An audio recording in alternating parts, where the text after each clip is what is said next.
আজকে কিন্তু কোনো আম আদমি বা পাবলিক কেউ অবরোধ করছে।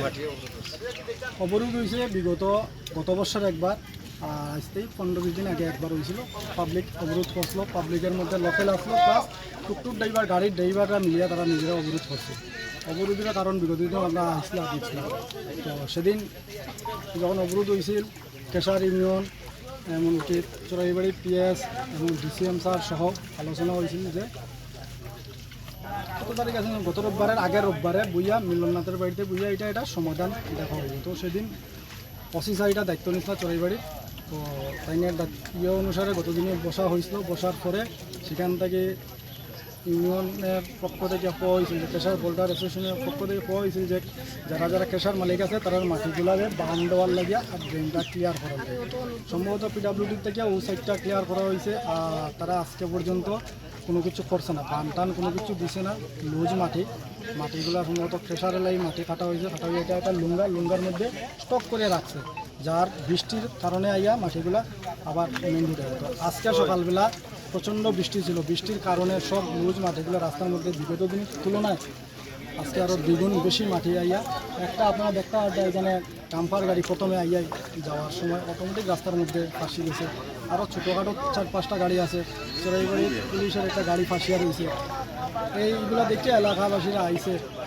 এলাকাত আমার গ্রামের কয়েকটা পুকুর, 4-5টা পুকুর, মানে একদম পুকুরের উপর থেকে 2 ফুট উপরে জল গেছে, মাটি পড়ছে। তো সাথে সাথে যখন রাস্তা অবরোধ হয়েছে গাড়ির লাগিয়া, এলাকার মানুষগুলোও আইছে, তারারও দাবি যে আমাদের ক্ষতিপূরণ দেওয়ার লাগে। সাথে সাথে ডিসিএম স্যার আইছেন, কয়েকটা বাড়িতে ঘরে জল ঢুকছে, ডিসিএম আশ্বস্ত করছেন তহসিলদারের মাধ্যমে আগামী দিনে ইনকোয়ারি করিয়া এটি তহসিলদারের মাধ্যমে রিপোর্ট দেওয়ার লাগে ক্ষতিগ্রস্ত যারা হয়েছে তাদের ক্ষতিপূরণ দেওয়ার আশ্বস্ত উনি করছেন।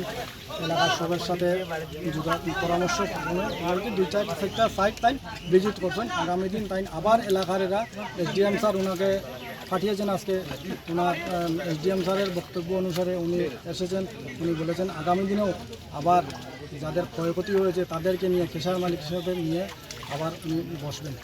মীমাংসা তো হচ্ছে না, যার কারণে তো বারবার এলাকার মানুষ বা আমাদেরও দোকানদানি হতে হচ্ছে। এমনকি আমরাও বিভিন্ন সময় পঞ্চায়েতের প্রতিনিধি থাকা অবস্থায় বিভিন্ন সময় আমাদেরকেও মানুষ অনেক সময় অনেক বাজে কথা বা অনেক কিছু বলছে, আমাদের কারণে এগুলো হচ্ছে। কিন্তু দুর্ভাগ্য আমরা অনেক চেষ্টা করার পরেও সেটা কোনো সমাধান করতে পারছি না। আমার আগামী দিন, গতদিনও ডিসিএম স্যার উনিও ছিলেন, আর আজকেও উনি বলেছেন যে আরও একটাবার সুযোগ আগামী দিনে এই ধরনের হবে না, হলে ওনারা আইনি পদক্ষেপ নেবেন। তো গতদিনে তো আপনারা তো এই পর্যন্ত হয় নাই। তো আজকে যখন এখানে আসলাম, কতদিন যারা অবরোধ করেছিল ওদের বক্তব্য হলো আপনারা বসলেন, বসার পরে কি হলো এই জবাবটা। তো সেই জবাবটা আমি দিতে পারিনি। আমি না, শুধু ইউনিয়ন বোর্ডারের যে প্রেসিডেন্ট উনি এসেছিলেন সকালবেলা, ওনাকে বলা হয়েছিল যে আপনারা গতদিন আপনাদের বাসাতে বসেছিলেন, বসে বললেন সমাধান করে দেবেন, আপনারা কী সমাধান করলেন আমরা একটু জানতে চাই। তো উনি কোনো উত্তর দিতে পারেননি, উনিও চলে গেছেন। আমি নাম জানি না। তো এটা পেশার মালিক যারা আছে ইউনিয়নের, যে আমরা মিলন ওনার কাছ থেকে নাম জানি।